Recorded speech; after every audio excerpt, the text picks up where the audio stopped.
بسم اللہ الرحمن الرحیم۔ پروگرام صدائے کشمیر دیکھنے اور سننے والوں کی خدمت میں میری جانب سے اور راجہ کفیل احمد خان صاحب کی جانب سے آداب عرض ہے۔ ناظرین، ہمارا یہ پروگرام گزشتہ 7 سالوں سے تقریباً جاری و ساری ہے، اور اس پروگرام کا آغاز اور اس کو مسلسل جاری رکھنے کا صرف اور صرف ایک مقصد تھا کہ کشمیر میں جو ظلم و ستم ہندوستان کی طرف سے، ہندو ذہنیت کی طرف سے، مودی گورنمنٹ کی طرف سے، RSS کی طرف سے جو ظلم و ستم ڈھایا جا رہا ہے، اس کی حمایت میں میڈیا سے کوئی ایک جاندار آواز سامنے آئے، جس سے کشمیر کی تمام لوگ جہاں جہاں آباد ہیں ان تک ان لوگوں کی مزری، ان لوگوں پر ظلم و ستم جو ہو رہا ہے اس حوالے سے وہ جان سکیں، اور دنیا کی جو ضمیریں جو ہیں وہ جگا سکیں، اور اپنی آواز، مظلوموں کی آواز دنیا تک پہنچا سکیں۔ اس آواز کو، اس پروگرام کو تسلسل دینے میں سچ انتظامیہ کے چیئرمین کی ذاتی دلچسپی اور اس کا جتنی بھی مینجمنٹ ہے، اس آواز کو آپ تک پہنچانے میں ان سب کی کنٹریبیوشن ہے۔ لیکن یہ سارا پروگرام جو ہے ہفتے میں ایک بار ہوتا ہے، اور اس کو ہم ساری رکھنے میں گزشتہ 7 سال سے جو کوشش کر رہے ہیں، یہ والنٹیئر بیسس پر ہے، اور اس کوشش پر ہے کہ ہم اس پروگرام کو مزید جاندار بنا سکیں، اور اس پروگرام کو دنیا تک اپنی آواز اور کشمیریوں کی آواز پہنچانے میں اپنی جو کوشش ہے اس میں کامیاب ہو سکے۔ اس آواز کو کامیاب کرنے کے لیے، اس کو جاندار بنانے کے لیے، ناظرین، جس طرح پچھلے دنوں عمران خان صاحب نے اپنے جلسوں کو تازہ دم رکھنے کے لیے، ان میں جان ڈالنے کے لیے جو فائنینشلی ضرورت تھی، اس حوالے سے انہوں نے اوورسیز پاکستانیوں کو، اوورسیز کے لوگوں سے گزارش کی کہ مجھے $1 اس نامنظور حکومت کے خلاف جو لوگ ہیں وہ $1 مجھے اس اکاؤنٹ میں بھیجیں، تاکہ میں ان امپورٹڈ حکومت کے خلاف، نامنظور حکومت کے خلاف اپنی تحریک کو جاری و ساری رکھ سکوں۔ اس لیے کہ جب تک آپ کے پاس فائنینس نہیں ہوں گے، آپ کو موبلائز اپنے آپ کو نہیں رکھ سکیں گے، تو کوئی آواز دنیا پر نہیں پہنچ سکتی۔ کیا وجہ ہے کہ ہمارا یہ پروگرام جو صدائے کشمیر، جو خالصتاً کشمیریوں کے لیے ہے، اور کسی اور میں سمجھتا ہوں کہ اس وقت 100 چینل اس وقت پاکستان میں وہ کسی نہ کسی طرح وہ آن ایئر ہو رہے ہیں، ان کے پروگرام آن ایئر ہو رہے ہیں، لیکن ایکسکلوسیولی کشمیر کے حوالے سے کوئی ایک چینل بھی اپنی آواز بلند کرنے میں ابھی تک کامیاب نہیں ہو سکا اور نہیں بلند کر رہا۔ لیکن کشمیریوں کی ایک طرف یہ آواز، اور دوسری طرف آپ کشمیریوں کی اس سے جو تعلق ہے وہ جوڑے نہ رکھنے کا ہمیں بہرحال آپ لوگوں سے شکوہ ہے، جو اوورسیز کشمیری ہیں ان سے بالخصوص، کہ اگر آپ $1 بھی اس پروگرام کے حوالے سے یہاں اس سچ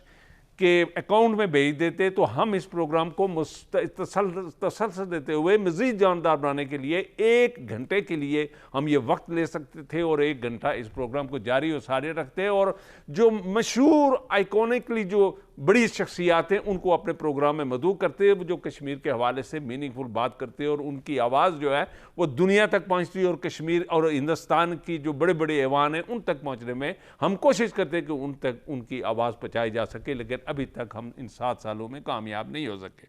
ناظرین، پچھلے دنوں جو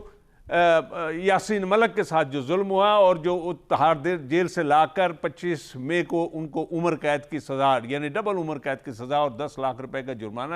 کیا گیا، اس حوالے سے پوری دنیا میں آوازیں تو بلند کی جا رہی ہیں، اور اس شیر نے، اس مرد قلندر نے، اس نیلسن منڈیلا نے جو اپنی آواز اور اپنا موقف عدالت میں پیش کیا، وہ دنیا جان چکی ہے۔ لیکن کیا ہمارا وکیل اور ہم جو کشمیری ہیں، چاہے وہ اوورسیز کشمیریز ہیں یا پاکستان میں مقیم کشمیری ہیں، اس حوالے سے ان کا کیا موقف ہے، اور انہوں نے کتنی جاندار تحریک اس کی آزادی کے لیے، یعنی یاسین ملک کو آزاد کرانے کے حوالے سے اس کی آزادی کو عالمی عدالت میں چیلنج کرنے کے لیے، یا اس کیس کو وہاں تک پہنچانے اور لے جانے کے لیے جو ہماری تحریک ہونی چاہیے تھے، اس پر ہماری کتنی کمٹمنٹ ہے، ابھی تک تو میں یہ سمجھتا ہوں کہ ہم صفر ہیں، اور ہمارا جو وکیل پاکستان ہے اس کی بھی دلچسپی ہماری سمجھ سے بالاتر ہے، اور ہمارے آزاد کشمیر کی جو لیڈرشپ ہے، جو آزاد کشمیر کے وزیر اعظم ہیں، جو وزراء ہیں، جو حکومت ہے، جو لیڈر ہیں، وہ بھی اس 25 مئی کو میں سمجھتا ہوں کہ اپنی گود میں امین گنڈا پور کو لے کر بیٹھے ہوئے تھے۔ انہیں اس سے غرض نہیں کہ آج کشمیر کی تاریخ میں ایک جو بڑا سوگ ہے، جو تاریخ میں جو ہمارے بڑا لیڈر ہے اس کو ختم کرنے کی جو کوشش ہندوستان کر رہا ہے، اس حوالے سے ہمیں کیا کرنا چاہیے تھا، وہ اس میں بے بس اور لاچار اور بالکل لا تعلق نظر آئے۔ ناظرین، اسی کے ساتھ ہمارے آزاد کشمیر میں جو لوگ، ہمارے جو عوام ہیں، انہوں نے اپنے بڑے بڑے شہروں میں جو جلسے جلوس کیے، میں یہ چاہتا ہوں کہ آپ اپنی اسکرین میں ذرا ان کلپوں کو دیکھ لیجئے کہ انہوں نے اپنے بس میں جو تھا، انہوں نے اظہار ہمدردی کے طور پر یا اپنی آواز دنیا تک پہنچانے تک یا ہندوستان کے عواموں تک پہنچانے تک جو کوشش کی، وہ ذرا دیکھیے گا۔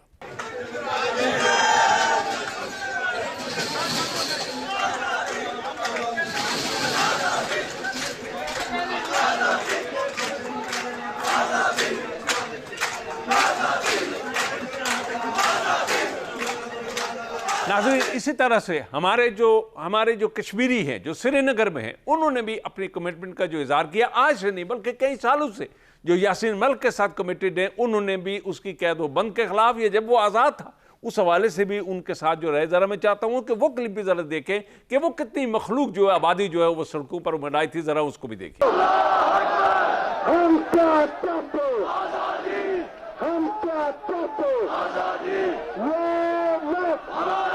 ناظرین، یہ ہیں یاسین ملک، اور یہ ہے ان کی آزادی، اور یہ ہے ان کی خواہش کہ ہم کیا چاہتے ہیں۔ آزادی رائے صاحب، ہم راجہ اپنا یاسین ملک نے جو اپنے حد تک جو حد المقدور جو کوشش تھی، یا اپنی ایک انسان کے بس میں جان ہی ہوتی ہے، اس کی جو شروع سے لے کر آج تک اس کی جدوجہد آزادی میں اس کی کنٹریبیوشن، اور پھر جیل میں، اور آخر وہاں جو عدالت اور جج کے سامنے اپنا بیان، اور کشمیر کی آزادی کے حوالے سے اس کا موقف، اس حوالے سے آپ ناظرین شاہ صاحب، یہ جو یاسین ملک صاحب کو انڈیا کی جو ٹاڈا عدالت نے سزا دی ہے، تو یہ جو انڈیا کا جو عدالتی نظام ہے، اس کے اوپر ایک سیاہ دباؤ لگا ہے کہ ہندوستان کی خصوصی عدالت نے بے بنیاد مقدمے پہ، یک طرفہ ٹرائل پہ، وہ جو ایک شخص کو اقوام متحدہ کا چارٹر دیتا ہے فیئر ٹرائل کا، اس کو سبتاز کرتے ہوئے وہ جو جج ہے اس عدالت نے یاسین ملک کو سزا دی ہے۔ اور شاید سے افسوسناک بات یہ ہے کہ یاسین ملک سمیت، جب اس کو 2017 میں یہ مقدمہ درج ہوا، تو یاسین ملک سمیت کو 14 لوگوں کو اس میں نامزد کیا گیا تھا، جس میں نیشنل انویسٹیگیشن ایجنسی، جو ہندوستان کا جو مالیاتی تحقیقات کا جو ادارہ ہے، اس نے جب یہ مقدمہ درج ہوا تھا، یاسین ملک سمیت علی گیلانی اور بے شمار جو 14 لوگ، شبیر شاہ، نعیم خان، سارے لوگ تھے، تو اس سب کو ابھی ان کے مقدمات کا فیصلہ نہیں ہو، لیکن ایک شخص کو، یاسین ملک کو الگ کر کے اس کا مقدمہ کا اسپیڈی جو ٹرائل کر کے اس کو سزا دی گئی۔ شاہ صاحب، اس میں یاسین ملک کی جدوجہد آزادی کے 2 پہلو ہیں۔ سب سے پہلی بات یہ ہے کہ یاسین ملک صاحب نے بالکل بندوق اٹھائی، اور اس کو جو رائٹ تھا، اس نے آج جو اس وقت جو مقبوضہ کشمیر ہے مسئلہ جدوجہد ہے، جو کشمیریوں نے یعنی علم بغاوت کر رکھا ہوا ہے، بندوق اٹھا کر رکھی ہے، تو اس کا بانی جو ہے اس کا یاسین ملک کو جاتا ہے کہ یاسین ملک نے علم بغاوت کیا۔ پھر جب اس نے حالات کا دیکھا کہ یہ جو مسئلہ کشمیر کا حل ہے، یہ مذاکرات کے ذریعے سے ہوگا، اور ہم نے جو مسئلہ کشمیر کو عالمی سطح پر اٹھانا تھا یہ ہم نے کر لیا، تو لہٰذا اب ہم ہندوستان کو مذاکرات، انہوں نے یک طرفہ سیز فائر کر کے 1994 میں تو ہندوستان کو کہا آئیں بیٹھے مذاکرات کریں، ہم مسئلہ کشمیر کو حل کرتے ہیں۔ جو عدم تشدد کا جو فلسفہ لے کر ہے یاسین ملک نے نئی جدوجہد کا آغاز کیا، تو اس کو ہندوستان نے نہیں ایکسیپٹ کیا، اس کو قبول نہیں کیا، اور جو کل کی یعنی جو اس کا جو پرسوں کی جو اس کو سزا تھی، وہ اس کا تھا کہ ہندوستان کسی بھی طور پر مسئلہ کشمیر کو حل نہیں کرنا چاہتا، وہ ہر قیمت پر کشمیری کی تحریک کو دبانا چاہتا ہے، وہ ہر قیمت پر کشمیری کو اپنے ساتھ زبردستی ملانا چاہتا ہے، اور یہ سب کچھ دن دہاڑے کر رہا ہے۔ اور کل OIC کا جو انسانی حقوق کمیشن ہے، اس کی طرف سے وضاحتی بیان آیا، یاسین ملک کی سزا کی مذمت کی گئی، ہندوستان کے دفتر خارجہ نے فوری رد عمل دیا، OIC کو شٹ اپ کال دی، اور اس کے بیان کی سخت مذمت کرتے ہوئے خبردار کیا کہ OIC ہندوستان کے اندرونی معاملات میں خبردار مداخلت کرے، اور جو یاسین ملک کا سزا ہوئی ہے، ہمارا عدالتی ہے، شفاف عدلیہ ہے، آزاد عدلیہ ہے۔ اب یہ آتا ہے کہ یہ OIC پہ جو وزارت تعاون اسلامی ممالک ہیں، اس کے ایک بیان کو ہندوستان نے نہیں ہوا، آج سے نہیں، کب کتنی OIC کو سربراہ وزراء خارجہ وہ اس کو نہیں مارا ہے، وہ سب سے اچھے تعلقات ہندوستان کے ساتھ OIC کے ہیں۔ اب ہم یہ کہیں کہ پاکستان تو جو اپنا کردار کر ہی رہا ہے، جو اسلامی امہ کی تنظیم ہے، جو مسلمانوں کے مسائل حل کرنے کے لیے جانے وہ بنائی گئی تھی، اس کا پھر کردار جو ہندوستان کے جو آئین کے اندر، ہندوستان کے جو ہر درجہ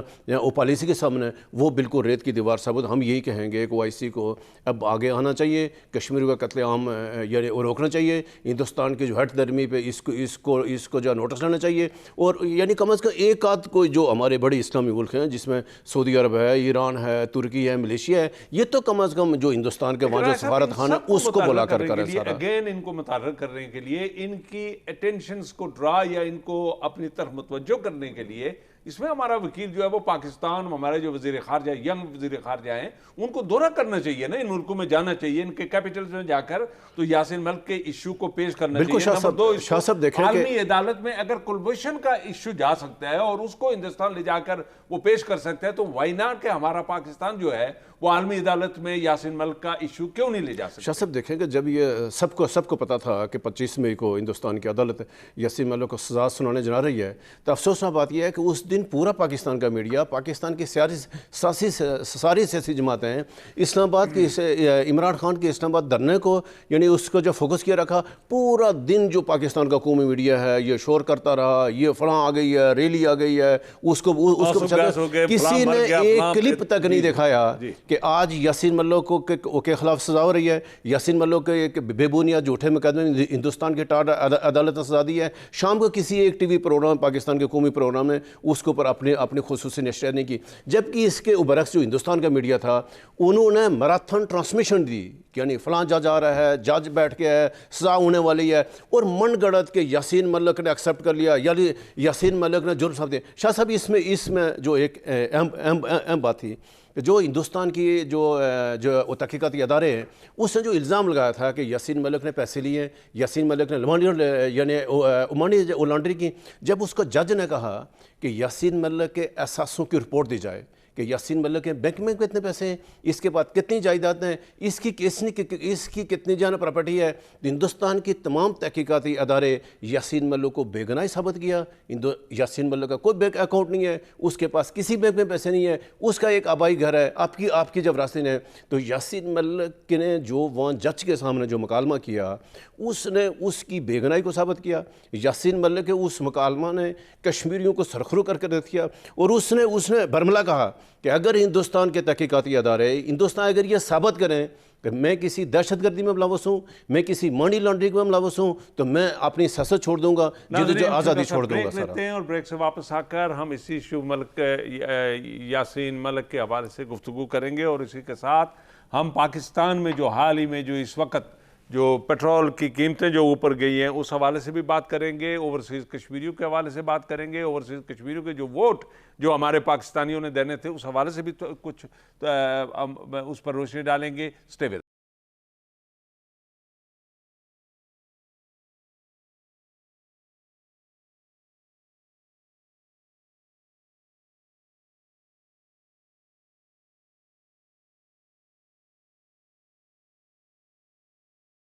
جس طرح میں نے بریک پہ جانے سے پہلے یہ آپ سے گزارش کی تھی کہ ہندوستانی عدالت میں یاسین ملک نے اپنا وکیل نہ ہونے کی باوجود خود جو اپنا موقع پیش کیا, اور وہاں کی جتنی ایجنسیز تھی انہوں نے جو رپورٹ پیش کی اس حوالے سے تو وہ سرخرو ہو گیا, اس پر کوئی الزام ثابت نہیں ہو سکا, اور اس کی مال و دولت میں کہیں کوئی ایک پنی بھی وہ جو ہے وہ ثابت نہیں کر سکے کہ اس کی جائیداد میں اضافہ ہوا ہے, یا اس میں وہی اپنے ان کے آبا و اجداد کا جو ان کے پاس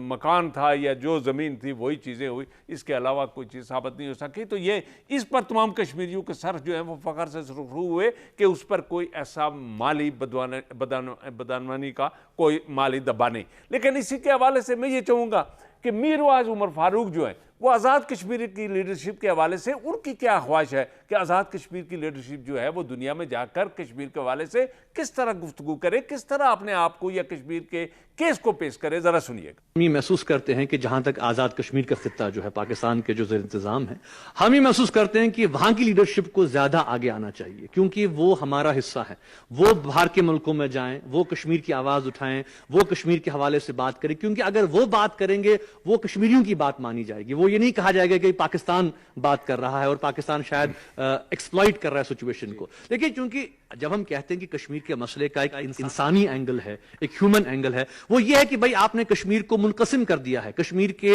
دلوں پہ آپ نے ہمارے جو اس وقت جو حریت کانفرنس کے جو سب سے بڑے لیڈر ہیں میرواز عمر فاروق, اور ان کی خواہش جو ہے, اور بالکل حقیقت پر مبنی ان کی خواہش ہے کہ اس وقت آزاد کشمیر کی جو لیڈرشپ ہے یہ تمام چیزوں سے کیمپنگ, گروپنگ اینڈ کیمپنگ سے علیحدہ ہو کر انہیں کشمیر کا کیس لے کر دنیا پہ جانا چاہیے, اپنی جیب سے پیسے خرچ کر کے جانا چاہیے, اوورسیز کشمیریوں کو ان کے دورے جو ہیں وہ سپانسر کرنے چاہیے, اور ان کی ارینجمنٹ کرنی چاہیے کہ وہ بیرونی ملک اور یورپ کے بڑے بڑے لیڈروں سے اور اقوام متحدہ میں اور امریکہ میں جو وہاں کے جو بڑے بڑے سینیٹر ہیں ان سے ملانا چاہیے, تاکہ ہماری ایک پولیٹیکل لابی جو ہے, جیسے پوری دنیا میں جو لابیسٹ لوگ ہوتے ہیں وہ کامیابی سے یہ چیزیں آگے بڑھاتے ہیں, چلاتے ہیں. اس حوالے سے ہماری صفر ایکٹیویٹیز ہیں, ذرا اس طرف دھیان دیجئے کہ ہم نعرے مارنے سے یا اس قسم کے الزامات در الزامات, گروپنگ در گروپنگ کے سے ہٹ کر اگر ہم میننگ فل کوئی پروگرس کرتے, کوئی میننگ فل راستہ اختیار کرتے ہوئے آگے بڑھتے, تو میں یہ سمجھتا ہوں کہ میرواز عمر فاروق کا یہ جو رائے ہے, جو مشورہ ہے,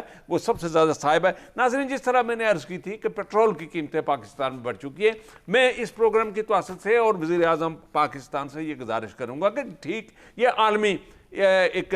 سطح پر جو چینجز آ رہی ہیں, جو قیمتیں جو فلکچویٹ ہو رہی ہیں, اوپر نیچے جا رہی ہیں, اس میں لامالا ہم اس دنیا کا ایک حصہ, اسی گلوب پہ رہتے ہیں اور ہم بھی افیکٹ ہوں گے. لیکن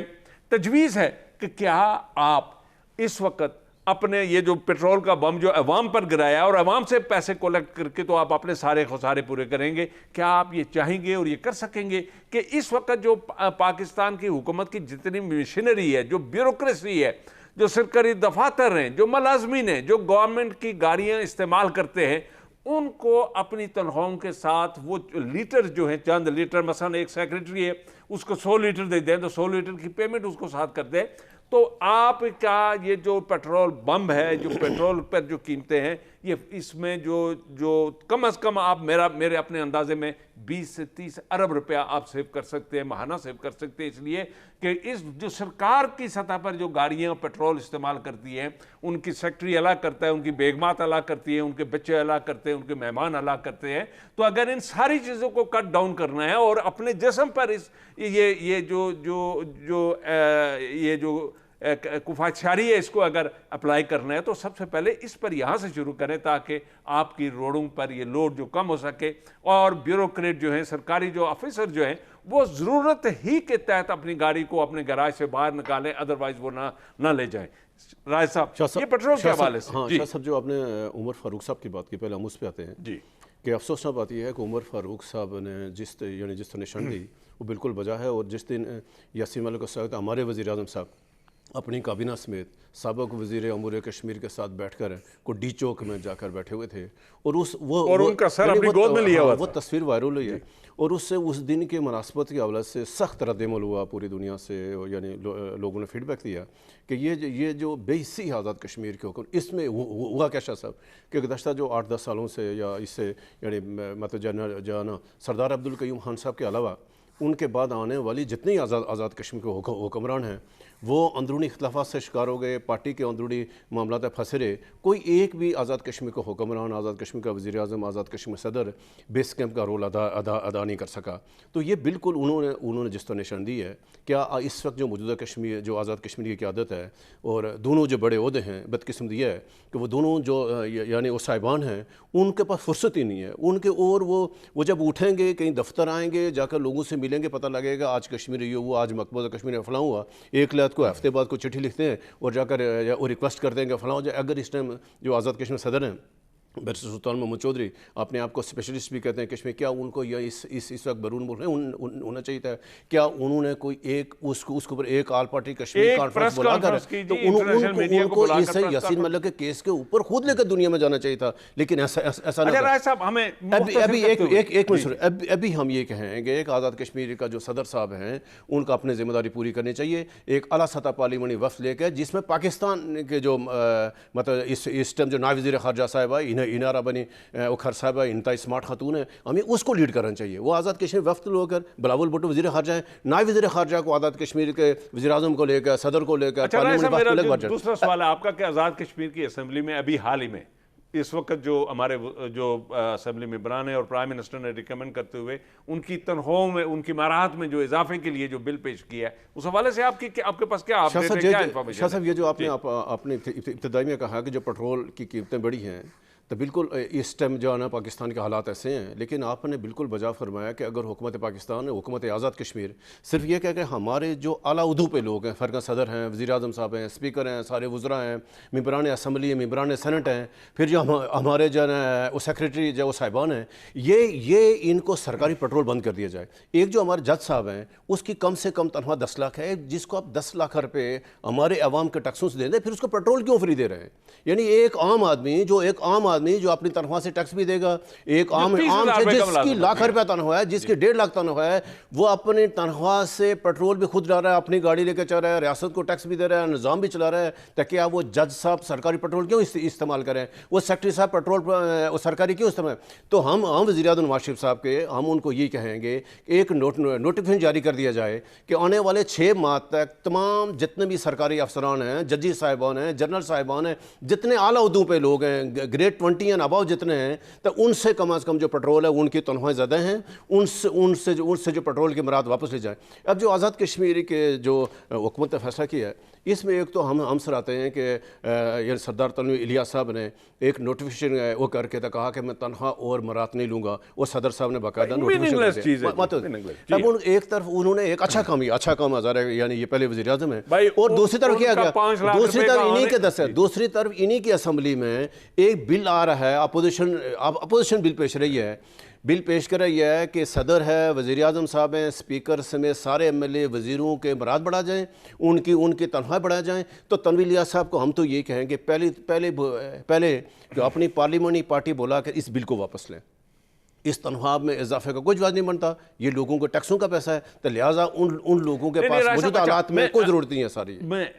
حسن ابراہیم جو سردار خالد ابراہیم کے بیٹے ہیں، اپنے باپ کی طرح اسی کی طرح اس کی سنت یا اس کے کردار پر ایبسولوٹلی عمل کرتے ہوئے اس واحد آدمی ہے، اس نے اعتراض کیا، اس نے یعنی نہ کہا، اختلاف کیا کہ یہ نہیں ہونا چاہیے۔ مجھے بتائیں ذرا، آزاد کشمیر کے ممبران اسمبلی جو ہیں ان کو پینشن بھی دی جاتی ہے، اچھا ان کے مراد بھی اضافہ ہو جائے، جو ایک مرتبہ ممبر اسمبلی بن کر آتا ہے اس کو وہ پینشن کا حقدار ہو جاتا ہے۔ یہ کس قسم کی اسمبلی ہے؟ یہ کس قسم کے لوگ ہیں کہ بھائی یہ ولنٹیئر، یہ فلائی کام ہے، سیاست فلائی کام ہے، عوام ان کو گھر سے اٹھا کر تو نہیں لاتے۔ شاہ صاحب اس میں 2 پہلو ہیں کہ اس میں سے جو غالب اکثریت ممبران اسمبلی کی وہ تو صاحب حیثیت ہیں، لیکن اس میں سے بے شمار ایسے ممبران ہیں جن کے پاس اپنے وسائل نہیں، اپنا کوئی کاروبار نہیں ہے، ان کے پاس یہ جو 50-60 ہزار اگر ایم ایل اے ہے جو اس کو تنہا بھی لے کے جا رہا ہے، اس نے لوگوں کے ساتھ آنا جانا ہے، لوگوں کے ساتھ یعنی وہ شرکت کے پیسے ضرورت ہے، بالکل یعنی ایسے لوگوں کا ایسے لوگ موجود ہیں، اس کے لیے ایک پیسہ رکھ لیں، فنڈ رکھ لیں، ایسے موجود ہیں، لیکن صاحب جو حیثیت لوگ ہیں وہ سارے اس کو غلط ہے، یعنی ہمارے 80% جو ایم ایل ایز ہیں یا جو ہمارے جو وزراء ہیں ان کا تو استحقاق ہی نہیں، ان کو اس سے رضا کرانا دستبردار ہو جانا چاہیے۔ جیسے یعنی وہ چودھری یاسین صاحب نے کہا کہ میں نہیں لوں گا، وہ بھی انکار ہو گئے اور انہوں نے اس بل کی مخالفت کی۔ خالد ابراہیم نے نہ کر دی، ہاں لیکن ہم یہ کہیں گے کہ آغاز وزیر اعظم صاحب نے کی ہے، اپنی تنخواہ سے دستبردار ہوئے مراد سے، ہم یہ کہ وہ یہ بل واپس لے لیں۔ حکومت کا رائٹ ہے، اکثریت تو حکومت کی ہے، جب تک حکومت نہیں چاہے گی بل پاس نہیں ہوگا، اپوزیشن تو اکثریت نہیں ہے، تو ہم یہ کہیں گے حکومت یہ بل واپس لے کہا لے۔ جا رہا ہے، لیکن بریک سے واپس آ کر ہم پھر یہ گزارش کریں گے حکومت آزاد کشمیر سے کہ اگر آپ کوئی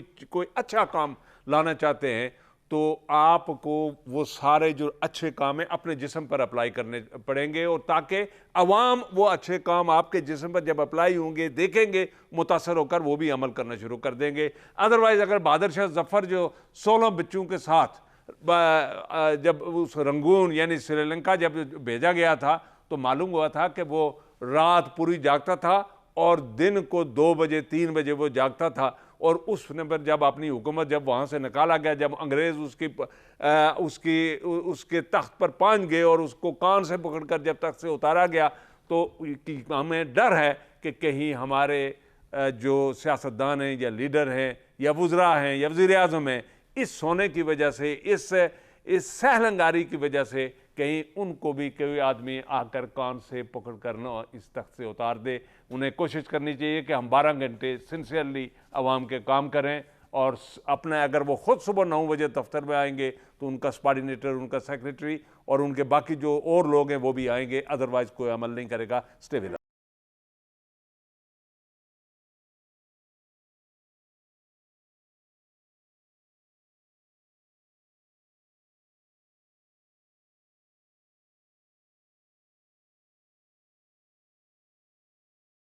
ویلکم بیک ناظرین. تو جس طرح سے پاکستان میں ابھی حال ہی میں عمران خان صاحب کے جلسے جلوس ہوئے اور ان کا جو بلین یا ملین مارچ ہوا اور انہوں نے جو اسلام آباد آ کر فتح کیا اور اسلام آباد سے پھر آل آف اے سڈن انہوں نے کال آف کر دیا، اس لوگوں کو گھر بھیج دیا. اس حوالے سے میں یہ چاہوں گا ناظرین کہ چھوٹا سا یہ میسج جو ہے ہمارے جو وزیر اعظم ہیں شہباز شریف صاحب، وہ کیا فرماتے ہیں اور اس پر ہم عوام کو کیا عمل کرنا چاہیے، سنیے گا. بھول میں نہ رہنا، ہم بات چیت کے دروازے کھلے ہیں. بات چیت کرنا یہ سیاستدانوں کا سب سے اعلیٰ ظرف ہوتا ہے، سب سے شاندار ٹول ہوتا ہے، ہتھیار ہوتا ہے. بات چیت کے لیے دروازے کھلے ہیں. میں کمیٹی بنا سکتا ہوں، لیکن اگر تمہارا خیال ہے کہ تم ہمیں مروب کر لو گے، بلیک میل کر لو گے، ڈکٹیشن دو گے تو اپنے گھر میں دو، اس ایوان کو مت دو. یہ ناظرین یہ وزیر اعظم پاکستان کا یہ موقف ہے اور ان کی جو 6 دن کا جو انہوں نے جو نوٹس دیا تھا یا جو ایگریمنٹ ہوا تھا ان کا، وہ در پردہ یعنی ہوا کسی دفتر میں ہوا یا کسی کی توسط سے ہوا، اس حوالے سے. لیکن وزیر اعظم صاحب نے اپنا موقف بتا دیا. لیکن ہم عوام کو ناظرین میں یہ سمجھتا ہوں اگر اس ملک کی سٹیبلٹی چاہیے، اس ملک کی خوشحالی چاہیے، خدا را ایک ریکنسیلیشن ایک کمیٹی بنا لے جس میں عدلیہ بھی ہو، جس میں سیاستدان بھی ہو، جس میں فوج بھی ہو، اور فوج ہڈ کرے اس ریکنسیلیشن کمیٹی کو اور ان سب لوگوں کو ایک ٹیبل پر ایک بند کمرے میں بٹھا کر ان کو آئندہ 10 سال کے لیے ایک اپنا پروگرام دے دیں اور اس پروگرام پر ان سے دستخط لے کر وہ دروازہ کھولے اور ان کو باہر نکالیں. اگر اس طرح سے نہیں ہوگا، اگر ان میں امن نہیں، اس ملک میں امن نہیں لایا جائے گا، معاشی سکون اور معاشی امن نہیں لایا جائے گا تو یہ ملک تباہ ہو جائے گا. ہم اس ملک کی کشتی کو ڈبو دیں گے. ہم بالکل خطرے کی حالت میں، اور سری لنکا کی حوالے سے جو آوازیں دنیا میں بلند ہو رہی ہیں ہم بالکل اس کے قریب ہیں. ناظرین یہ یاد رکھیں کہ میں یہ بھی آپ سے بتانا چاہتا ہوں کہ کیا بل گیٹس جو ہے اس نے CSS کیا ہوا ہے، جیک ما نے کیا CSS کیا ہوا ہے، اسٹیو جابز نے کیا CSS کیا تھا، مارک زنگر نے کیا CSS کیا ہوا تھا. ان تمام لوگوں نے بلین ڈالرز کی ان کی ملکیت کی کمپنی ہے. لیکن ہمارے ہاں جو بابو، جو سیکریٹریز، جو بیوروکریٹ بیٹھے ہوئے ہیں، وہ پاکستان کی خوشحالی میں یا پاکستان کے معاشی فیصلوں میں جو بریکیں لگا کر فائلوں پر بیٹھے ہوئے. میں یہ اپنے اس پروگرام کی توسط سے میں غلام دستگیر صاحب جو منسٹر ہیں انرجی کے، ذرا وہ سمال ہائیڈرو پر ایک فائل جو 1 سال سے ان کے دفتر میں پڑی ہوئی ہے اسے منگوا کر پڑھ لیں اور دیکھیں کہ سمال ہائیڈرو کے حوالے سے جو انڈیجنس ڈیولپمنٹ میں آج 6000 میگا واٹ کا شارٹ فال ہے، اس وقت لوڈ شیڈنگ ہو رہی ہے. لیکن آپ سمال ہائیڈرو کو انکریج نہیں کرتے. یہ چھوٹے چھوٹے جو پروجیکٹ ہیں جو کئی نالوں پر، ندیوں پر لگ سکتے تھے، آپ نے پاکستان میں 1 میگا واٹ نہیں لگنے دیا. ذرا وہ فائل منگوا کر دیکھ لیں اور پھر اپنے بیوروکریٹس کو بلا کر ان سے مشورہ کریں کہ یہ کس گناہ کی پاداش میں اس فائل کو روکا ہوا ہے. رائے صاحب میں یہ چاہوں گا کہ آپ بجٹ کے حوالے سے بھی دیکھیں کہ یہ جو آپ نے جی کہ پاکستان سنگین جو بحران سے دوچار ہے، اور بالکل آپ نے جس طرح نشاندہی کی کہ پاکستان الارمنگ صورتحال ہے تمام سیاسی قیادت کے لیے، اداروں کے لیے، فوج کے لیے، عدلیہ کے لیے، کہ جو آج جو حکمرانوں نے جنہوں نے حکومت سنبھالی ہے، یہ آج سے 3 ماہ پہلے جو ان کی پریس کانفرنس دیکھیں، مفتہ اسماعیل صاحب کا دیکھیں، باقی لوگوں کو دیکھیں، وہ کیا کیا دعوے کرتے تھے. ان کو ایک چارٹ شیٹ کا، اس کو بیلنس شیٹ کا پتہ تھا کہ پاکستان کتنے خسارے میں. آج وہ ہاتھ کھڑے کر گئے ہیں. وہ یہ کہہ رہے ہیں کہ ہر ہماری بدقسمتی ہے کہ موجودہ حکومت کہتی ہے کہ ساری برائیوں کے ذمہ دار پچھلے حکمران ہیں، اور یہ الزام لگاتے 5 سال گزرتے ہیں آنے والے اس کے اوپر، اور ہم نے یہ 74 سال گزار دیے پاکستان میں، اور ہم آج کہاں سے کہاں $200 سے کراس کر گیا. تو شاہ صاحب جو موجودہ صورتحال ہے اس کا ایک ہی حل ہے کہ بالکل تمام سیاسی قیادت ایک جگہ بیٹھے، اس کے ساتھ اس کو تعاون کیا جائے. سب سے پہلے کہ ہم الیکشن کو شفاف کیسے ابھی جو پاکستان الیکشن میں جائے گا, اور آج تک پاکستان کی تاریخ میں کبھی الیکشن میں جانا شفاف نہیں ہوئے. ہم یہ کہیں شہباز شریف صاحب کو اس کے اوپر آنا چاہیے کہ جو انہوں نے عوام سے دعوے کیے تھے کہ ہم یہ کریں گے وہ کریں. آج جس طرح سے رات کو ان کا خطاب تھا, انتہائی مایوس کن خطاب تھا, عوام کو ریلیف نہیں دے سکے. جتنے بلند و بانگ دعوے کیے تھے اپوزیشن نے, آج جو اتحادی حکومت ہے ان کو ابھی عوام کو عملی اقدامات اٹھانے کی ضرورت ہے. آج ہمارا اس پروگرام کا وقت ختم ہوا. آئندہ ہفتے پھر انشاءاللہ حاضر ہوں گے. اس وقت تک کے لیے آپ اپنا اور ارد گرد رہنے والوں کا خیال رکھیے گا. خدا حافظ.